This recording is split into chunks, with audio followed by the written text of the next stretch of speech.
A igreja nos convida a entrar nesse mistério do advento, essa preparação para a vinda de Cristo, essa limpeza na nossa alma para receber o menino Deus. Ontem acendeu a primeira vela e eu quero te convidar, meu irmão, se ainda você não fez um propósito, ainda não colocou uma intenção, uma mortificação para esse dia, esses ciclos da igreja que vão nos convidando a um passo a mais na fé, não pode ser deixado passar sem um posicionamento, sem uma postura, sem um passo, sem uma conduta nossa. E é interessante esse evangelho na qual Jesus está caminhando e se aproxima dele este homem e que arranca do coração de Jesus, esse oficial romano que tira do coração do mestre algo sublime com a sua humildade e com a sua fé, a ponto de ser elogiado.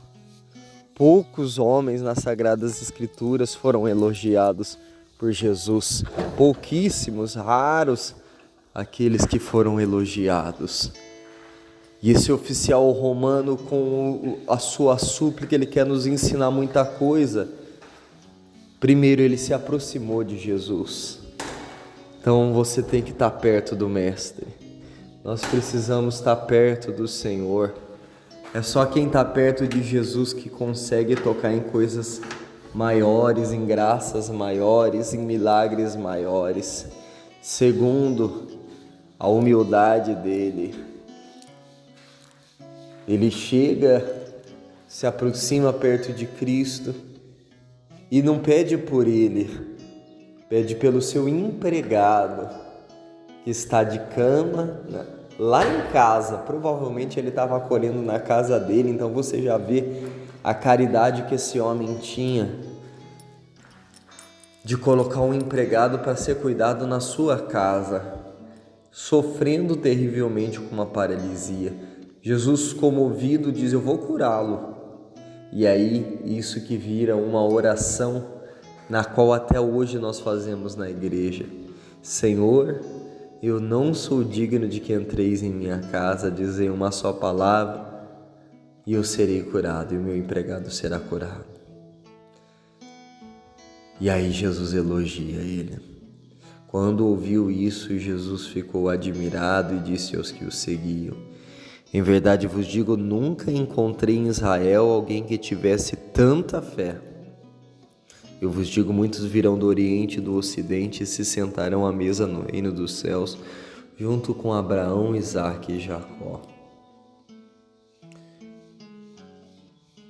O apóstolo Pedro diz: Deus resiste aos soberbos, mas dá a sua graça aos humildes. E aqui nós vemos o quanto a graça de Deus é derramada naqueles que têm o coração pobre e humilde. O problema hoje é que entrou uma cultura, uma forma de orar, de rezar, de orar, minada pelo protestantismo, onde a pessoa quer dar ordem a Deus. A pessoa quer determinar, ela quer que em nome de Cristo e em nome de Jesus muitas coisas aconteçam na vida dela pela imposição da força.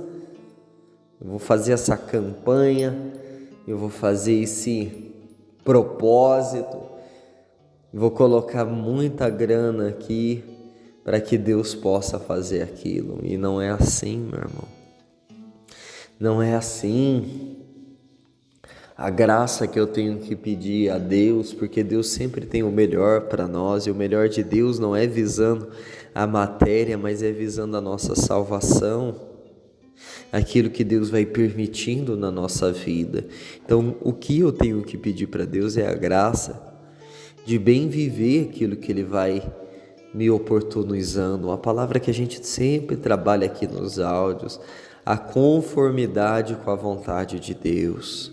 Quando eu vou me conformando com a vontade de Deus, principalmente quando a vontade de Deus tira de mim aquilo que eu não quero dar, principalmente quando a vontade de Deus vai me levando por um caminho que me tira do meu comodismo, que me arranca do meu eu, onde eu tenho que me virar ali, em certo sentido, eu tenho que me adaptar. Vai me custando, vai doendo. Esses dias assistindo um filme com as crianças, o filme de Santo Inácio de Loyola, e aí um filho espiritual de Inácio na cadeia fala para ele. Então eu publiquei aqui nos status, no grupo aqui, não nos status meu, não coloquei no grupo não. É fácil ter fé quando as coisas vão bem. Ele falava para Inácio na prisão. Por quê? Porque Inácio não estava num momento fácil ali, pelo contrário, estava sendo levado pela Inquisição. O seu apostolado, as pessoas que se uniam para ouvir ele, todas tinham se dispersado, tinha ficado só aqueles 3 discípulos dele. E ele falava isso quando Inácio perguntava do povo, porque eles tinham se entregado também, estavam presos, e Inácio preocupado com as almas, e ele dizia: todos foram embora, Inácio. Depois que você foi preso, ninguém mais apareceu, as pessoas têm medo de acontecer com elas o que aconteceu com você. E ele liberava essa palavra: é fácil ter fé quando tudo vai bem.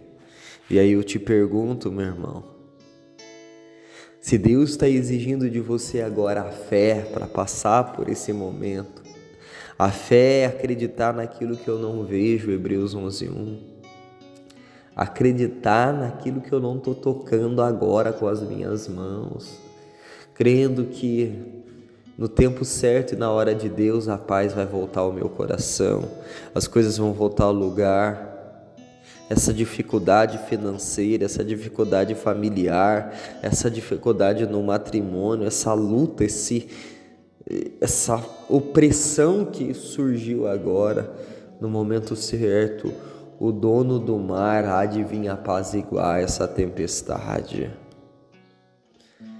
Assim como ele acalmou o coração deste soldado, que teve tamanha fé, não precisa nem o Senhor gastar o teu tempo, mestre. Eu também tenho subordinados e digo a eles uma palavra só e eles me obedecem. Faça isso, Senhor. Não precisa se incomodar comigo, só diga uma palavra daqui que eu tenho certeza que de lá o meu servo será curado. E Jesus fica impressionado com tamanha fé. O que você tem que pedir, peça com humildade também ao teu Senhor. E a maior humildade, segundo os santos na maneira de pedir, é pedir através da Santíssima Virgem Maria. Peça para Nossa Senhora, peça à mãe que o filho atende, peça a Nossa Senhora para ela colocar no coração de Deus essa situação. E deixa, e confia. E o inacreditável nessa passagem é como ela termina. Porque a conversa aqui, ela está de uma maneira levada pela fé. E de repente Jesus, ele leva a nível de salvação. Eu vos digo, muitos virão do Oriente e do Ocidente e se sentarão à mesa no reino do céu junto com Abraão, Isaque e Jacó. O que ele está dizendo aqui? Ao meu entendimento, que a fé, ela surge aonde a gente menos espera. Existem pessoas que não tinham condição, não foram criadas em berços católicos.